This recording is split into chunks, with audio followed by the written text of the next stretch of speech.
So student, let us proceed from the first topic, that is the physical quantity. Okay, so in physical quantity you just try to understand in your whole day. Okay, you are just trying to see these things, अपने life में experience करते हो आप लोग. जैसे you wanted to just measure through the scale, आप measurement कर रहे हो तो लेंथ का मेज़रमेंट हो रहा है. आप टाइम पूछते हो तो टाइम का मेज़रमेंट होता है कि कितना टाइम हो रहा है. Okay, you are just measuring the weight of any substance. आप वेट मेज़र करते हो like how much KG, how much gram it is. Okay, you are measuring in litres also like milk और the water और oil. तो इस तरह का ना अपने डे टू डे लाइफ में आप बहुत सारे जो है मेज़रमेंट का यूज़ करते हो. That measurement is known as the physical quantity. Means how you can define the physical quantity. Okay, you can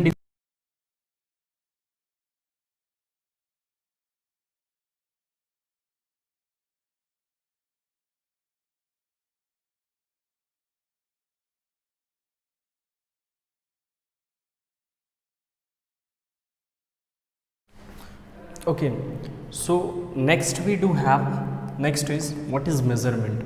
Measurement can be defined as it is the quantity, means we can say the comparison of the unknown quantity with some fixed quantity of the same kind. ठीक है, क्योंकि आप measurement किसी भी चीज़ का करते हो तो आप ध्यान से देखे होगे, like suppose you are just going through the weighing machine. ठीक है, तो वेइंग मशीन में होता क्या है ना, एक साइड हम लोग एक फिक्स्ड क्वांटिटी को रखते हैं लाइक 1 kg और 2 kg, द सेम काइंड मतलब अगर मास का मेजरमेंट कर रहे हैं तो इधर भी हम मास रखेंगे 1 kg और इससे कंपैरिजन करेंगे, इधर हम थिंग्स रख लेंगे. If it will just come equal, means what does it showing, the mass of this quantity is the similar to the mass of this 1 kg. Okay, if you wish to just compare it through the height, तो height का एक ribbon ले लेंगे. ठीक है, सीधा scale ले लेंगे और उस स्केल से हम लोग कंपैरिजन करेंगे किसी भी पर्सन का हाइट.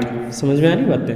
तो उससे क्या होता है कि हमें कंपैरिजन मिल जाता है स्केल से, like this is 5 feet, 4 feet, 3 feet, 2 feet, 1 feet, like this we are just getting the measurement of any kind of the things. तो मेजरमेंट क्या है, ये एक तरह का कंपैरिजन है बच्चों. किस चीज़ से कंपैरिजन है? उस अननोन क्वांटिटी से. यहाँ अननोन क्वांटिटी वो पर्सन है, यहाँ वो अननोन क्वांटिटी क्या है आपका, कोई भी थिंग्स. ठीक है, उस अननोन क्वांटिटी का कंपैरिजन होता है कोई फिक्स्ड क्वांटिटी से. ये तो फिक्स्ड है हमारा 1 kg, यहाँ भी फिक्स्ड है हमारा एक स्केल, तो उस फिक्स्ड क्वांटिटी से कंपैरिजन होगा. Then we can say that this is this is should to be a measurement, that you need to confirm. Next is standard unit. In short it is also known as SI unit. Okay, standard international unit. इससे पहले मैं कुछ बातें बता दूं बच्चों, आपको ध्यान से समझना. पहले क्या था ना, कंट्रीज़ में जब एक्सपोर्ट इंपोर्ट नहीं होते थे, बहुत पहले की मैं बात कर रहा हूँ, उसके बाद जब एक्सपोर्ट इंपोर्ट होना स्टार्ट हुआ, बार्टर सिस्टम आया, एक्सचेंज ऑफ गुड्स, तो उस समय लोग जो है राइस के बदले वीट के बदले राइस, इस तरह से डिफरेंट थिंग्स का जो है एक्सचेंज करते थे. फिर एक्सचेंज धीरे धीरे डिक्रीज़ होने लगा और चीज़ें जो है किसी फिक्स्ड क्वांटिटी से मेजरमेंट होने लगे. जैसे अलग अलग कंट्रीज़ अपना अलग मेजरमेंट फॉलो करने लगा. जो भी किंग्स आए वो समझे कि मेजरमेंट एक बहुत बड़ा इंपॉर्टेंट रोल प्ले करेगा सोसाइटी में, और उसके अनुसार जो है वो अपने अपने कंट्री में नया एक मेजरमेंट देना स्टार्ट कर दिए. तो उससे हुआ क्या, कंट्रीज़ का तो अपना मेजरमेंट आ गया, बट डिफरेंट कंट्रीज़ में क्या हुआ है ना कि वो कॉन्फ्लिक्ट करता चला गया. कॉन्फ्लिक्ट मतलब सपोज़ अगर हम यहाँ किलोग्राम का हमारा इतना वज़न है 1 किलो का, तो हो सकता है USA में, जापान में या फिर चाइना में हो सकता है कि इसका वज़न कम या फिर ज़्यादा हो. ठीक है, तो ये कॉन्फ्लिक्शन के कारण बच्चे क्या किए, उन्होंने एक स्टैंडर्ड इंटरनेशनल सिस्टम रखा. ठीक है, जो कि 1960 में रखा गया. क्लियर है, 1960 में एक कॉन्फ्रेंस के थ्रू ये बताया गया कि हमें पूरे वर्ल्ड में, ठीक है, एक फिक्स्ड स्टैंडर्ड जो है यूज़ करना चाहिए, जिससे होगा क्या कि यहाँ का भी 1 kg किसी भी सब्सटेंस का दूसरे कंट्री में भी 1 ही kg होगा, तो उससे आराम से गुड्स का एक्सचेंज किया जा सकता है with the help of currency, with the help of gold. ठीक है, तो इस तरीके से स्टैंडर्ड यूनिट्स का जो है प्रोलॉन्ग चलता आया. तो सबसे पहले हम लोगों के पास जो अभी हम लोग स्टैंडर्ड यूनिट यूज़ करते हैं, तो डिफरेंट थिंग्स का डिफरेंट स्टैंडर्ड यूनिट्स हैं. जैसे अगर मैं बता दूं आपको, अगर बात करते हैं लेंथ का, ठीक है, तो लेंथ का हमारा SI यूनिट हो जाता है metre. Okay, what it is, metre denoted by M. Okay, अगर मास का बात करते हैं तो मास का हमारा SI यूनिट हो जाता है kg, that is kilogram, okay, है ना। और अगर टेम्परेचर की बात करते हैं तो टेम्परेचर का SI यूनिट हो जाता है बच्चों kelvin, okay, denoted by capital K, kelvin, okay. Next है हमारा टाइम। तो टाइम का SI यूनिट की अगर बात करें तो टाइम का SI यूनिट हो जाता है सेकंड, डिनोटेड बाय S। तो इस तरह से डिफरेंट थिंग्स का डिफरेंट SI यूनिट हमारा फिक्स कर दिया गया, किसी के जरिए मेजरमेंट होगा, है ना। और ये सिस्टम आने के बाद हमारे पास और भी बहुत सारे सिस्टम आए, जैसे कुछ CGS सिस्टम आया, है ना, मेजरमेंट का, फिर MKS सिस्टम आया, ठीक है। तो इनका मीनिंग समझ लीजिए, वही इंपॉर्टेंट है इस केस के लिए। ये सबसे पहले तो आप समझ लो कि ये तीनों का एग्जैक्ट मीनिंग क्या होता है, ठीक है। ये रिप्रेजेंट करता है लेंथ को, ये रिप्रेजेंट करता है, देखिए ये रिप्रेजेंट करता है लेंथ को, ये रिप्रेजेंट करता है आपके मास को, और ये रिप्रेजेंट करता है टाइम को। मतलब LMT, that you must have to understand. क्या क्या? लेंथ, ठीक है, मास, और थर्ड क्या रिप्रेजेंट कर रहा है? It is representing time, okay. Now CGS system में क्या था? CGS में लेंथ का C था। C मतलब क्या रिप्रेजेंट होता? सेंटीमीटर। मतलब CGS सिस्टम के अनुसार SI यूनिट सेंटीमीटर है, ठीक है। मतलब SI यूनिट नहीं, ये CGS सिस्टम ही एक सिस्टम है कम्प्लीटली, तो SI इसका सिस्टम का यूनिट हो गया सेंटीमीटर। मास का इस केस में ग्राम था, ठीक है, और है अभी भी CGS सिस्टम में। टाइम का सेकंड, टाइम का कभी चेंज नहीं हुआ, SI में भी वही, ठीक है, CGS में भी वही, और MKS सिस्टम में भी वही, ठीक है। MKS सिस्टम में क्या हुआ? ये हमारा हो गया मीटर, ठीक है, ये हो गया हमारा किलोग्राम, और फाइनली ये हो गया सेकंड। तो अभी पूरे वर्ल्ड में ये MKS सिस्टम को फॉलो किया जा रहा है। पहले CGS सिस्टम को फॉलो किया जाता था, उससे भी पहले FPS सिस्टम थे, ठीक है। FPS सिस्टम में फीट था लेंथ के केस में, जो कि आपकी बुक में नहीं है बट समझ लो काम आता है, ठीक है। F में मतलब लेंथ फीट के अनुसार मेजरमेंट होता था, जो अभी भी मेजरमेंट होते हैं, है ना। फिर P से पाउंड था, पाउंड जो कि मास को मेज़र करता था, ऑन्स, पाउंड, ओके।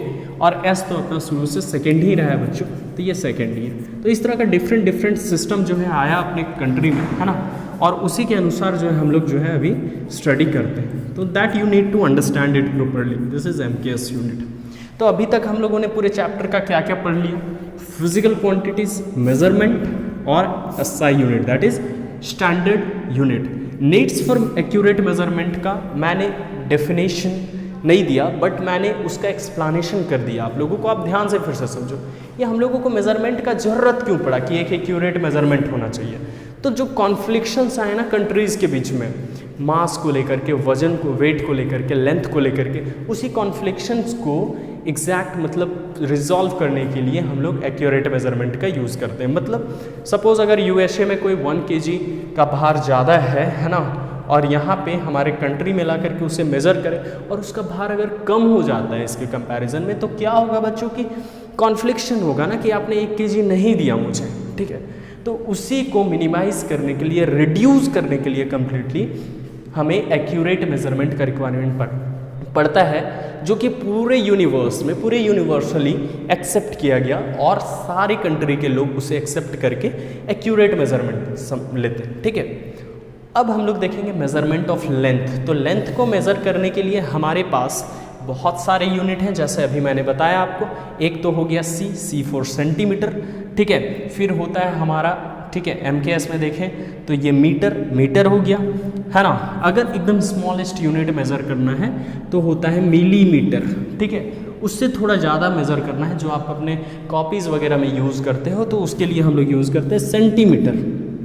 फिर अगर आपको रूम का डायमेंशंस मेज़र करने हैं, है ना, एक बिल्डिंग को मेज़र करना है, तो हम लोग उसे मेज़र करते हैं मीटर में, है ना। और अगर इन सबसे भी ज़्यादा डिस्टेंस अगर मेज़र करने होते हैं, like measurement of the 2 cities, village, towns, in that case we are measuring in kilometres, है ना। और अगर इससे भी ज़्यादा डिस्टेंस मेज़र करना हो between one planet to the another planet, ये तो किलोमीटर से आपका कंट्रीज, कॉन्टिनेंट जो है मेज़र हो जाएंगे। लेकिन अगर अर्थ से भी बाहर, अगर यहाँ से मून का डिस्टेंस, अर्थ से आपका सन का डिस्टेंस, अर्थ से आपका अदर प्लैनेट्स का डिस्टेंस, वो मेज़र करना हो, तो वो मेज़र होता है लाइट ईयर में, ठीक है। तो ये सारे यूनिट्स हैं जो कि मैंने असेंडिंग ऑर्डर में दे रखा है। सबसे छोटा मिलीमीटर, फिर centimetre, metre, kilometre and light year. This all are the measurement of the length. Okay, so till here we have just completed these 4 topics.